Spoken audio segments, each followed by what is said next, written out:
साहिब सदर की इजाज़त हूँ। शरीफ तबस्सुम जी की ये नज़म उर्दू बोलने वाली कुड़िए इस वक्त शोहरत की बुलंदियां ते एक मास्टरपीस ऑफ आर्ट है। ये क्यों है ये मैं तुहानू अपने इस मजमून च दसांगा। क्यों जे इस नज़म च शरीफ तबस्सुम ने देश पंजाब की प्रेम कहानी अपने दिल नाल ते अपनी रैतल के इश्के विच डुब के लिखी है।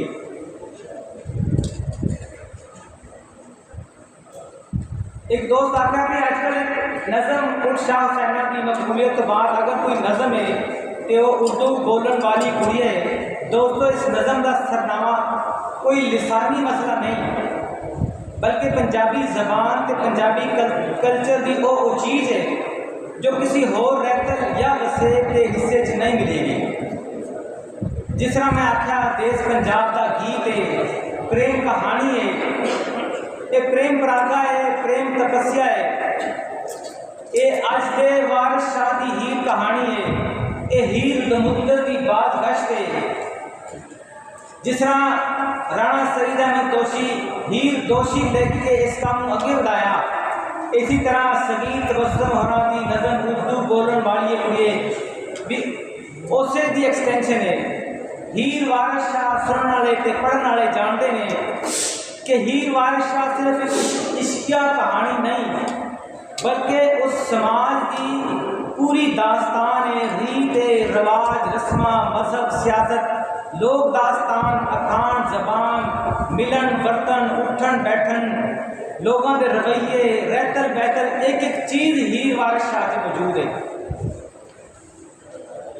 ते अज की शक्ल उर्दू बोलने वाली कुड़िए भी एक नज़म नहीं बल्कि एक पैनोरामा ऑफ आर्ट है, एक रज़मिया है, एक कथा है, एक हुक है, एक दिल विच वसदी कूक है, एक पूंज दी कुरलाट है, एक तरह की आवाज है, एक राग है, एक अग है, एक तप है, एक सुर विच वजदा साज है, एक दीन धर्म ते रैतल दी जिंदा याद है। शरीफ तबस्सुम जी होना की इस नज़म इस नज़म च कोई जगह कोई मंजर ऐसा नहीं जेड़ा उन्होंने नज़रों तो ओझल होवे। वो देश पंजाब के जाहिर के बातिन की मंजर नगारी ना सिर्फ बाहर निकले बल्कि परफेक्शन की बुलंदी के ने। शरीफ तबस्सुम इस नज़म की क्राफ्टमैनशिप के माहिर नजर आए।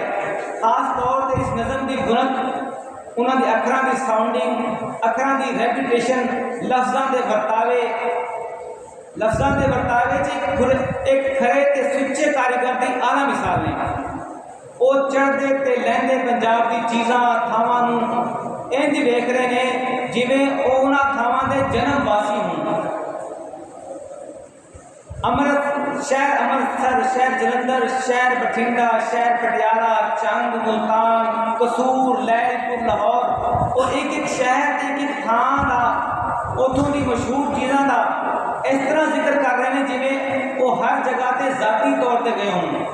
साडी लोक कहानियां साडी खेडां साडी रस्मां साडे मेले ठेले रैतल दियां रस्मां असी जो असी भुल गए हैं।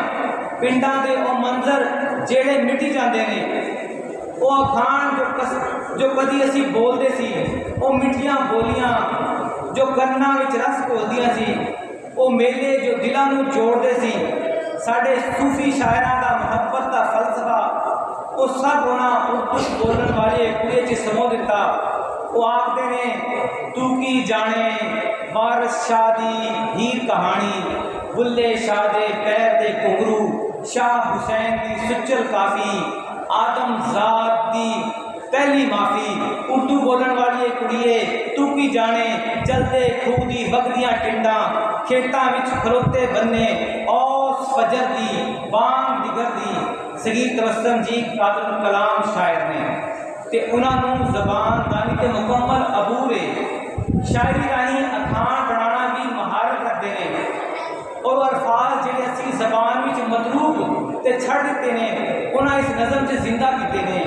जिस तरह लुकण मिट्टी शक्कर पिची बांजू वाणा गुच्छी बंटे अंड ते पिला बांदर किला लीड़ा बजते थापे जनता वर्गे मापे कोकला छपाकी जुमेरात आईए जेड़ा अगड़ पिछड़ वेखे उनकी शामत आईए।